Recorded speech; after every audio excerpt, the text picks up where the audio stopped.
ازيكم؟ لو انتوا ديزاينرز وبتستخدموا فيجما فسلسله الفيديوهات دي هتساعدكم جدا جدا انكم تنجزوا وقت في التصميم وتشتغلوا كمان باحترافيه. السلسله دي هنسميها تيبس اند تريكس، وكل مره هشارك فيها معاكم فيديو قصير كده بيكون فيه تيب او تريك هتساعدكم جدا جدا في التصميم بتاعكم. الفيديوهات في السلسله دي هتنزل بانتظام على اليوتيوب، فما تنسوش تعملوا اشتراك على قناه اليوتيوب. يلا نصمم ويلا بينا نشوف اول تيب او تريك عندنا. في العادي لما بنيجي نعمل اي مستطيل في اي تصميم احنا بنعمله، التصميم بيكون واخد يا اما الشكل اللي انتوا شايفينه ده يا اما الشكل التاني وهو اللي بيكون ليه راديوس معين ايا يكن الراديوس كام. طب هل يا ترى عوزتوا في مره ان انتوا تعملوا مستطيل يكون نصه بالشكل ده والنص التاني بالشكل ده، يعني نص من غير راديوس والنص التاني ليه راديوس؟ طيب يا ترى نعمل حاجه زي كده ازاي؟ ممكن شويه فيكم يفكر ان ممكن ندمج ده بده بالشكل ده مثلا، ويبقى عندنا الشكل ده زي ما انتم شايفين، ونعمل الاتنين جروب بقى ويبقى عندي الشكل اللي انا عايزاه. طب تعالى اقول لكم على طريقه اسهل واحسن وهتنجز معاكم بسرعه. هنحدد المستطيل اللي انا عايزه اعمل الراديوس ليه من الجزئين دول مثلا. بعد كده هروح عند الخيارات اللي هتظهر عندي هنا، وبدل ما اعمل من هنا كده الراديوس بتاعي هروح جنبها شويه كده عند الاداه اللي اسمها اندبندنت كورنرز وهضغط عليها. اول ما اضغط عليها هقدر ان انا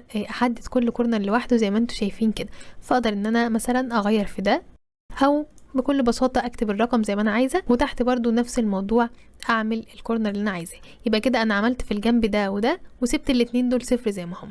هلاقي عندي المستطيل ظهر بالشكل ده زي ما احنا قلنا، جنبين بس اللي اتعملوا والجنبين التانيين زي ما هم صفر. طب لو انا دلوقتي مثلا عايزة اغير تاني في الراديوس اللي هنا، اخليه اقل شوية او اكبر شوية او ده، او مثلا اغير في الراديوس من دول كمان، يا ترى اعمل ايه؟ هل لازم ارجع تاني لنفس الخطوه اللي انا عملتها ولا لا؟ هي خطوه مش هتاخد منكم وقت، فعادي ان انتوا تعملوها. او ممكن حاجه اسهل من كده، وهي ان انتوا تمسكوا دلوقتي اي نقطه من دي وتسحبوها بالشكل اللي انتوا شايفينه.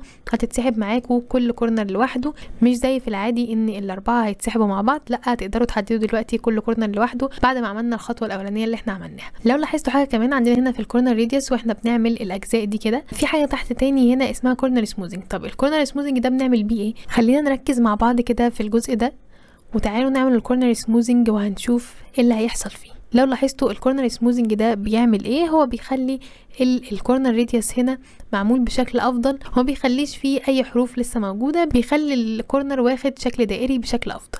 ودي كانت اول تيب او تريك هتساعدكم ان انتوا تنجزوا الشغل بتاعكم بشكل افضل واسرع، بدل ما تقعدوا لسه تعملوا مستطيلين عشان توصلوا للشكل اللي احنا عملناه ده. الفيديو كان سريع وبسيط. لو عجبكم الفيديو ما تنسوش ان انتوا تعملوا لايك وشير، وكمان تشتركوا في القناه على اليوتيوب قناه يلا نصمم. وان شاء الله في الايام الجايه هشارك معاكم فيديوهات بشكل مستمر عن تيبس وتريكس زي دي، فاستنوا الفيديوهات الجايه وفعلوا زر الجرس على اليوتيوب عشان يوصل لكم كل الفيديوهات اللي انزلها اول باول. وبس كده، استمروا في الابداع ومع السلامه.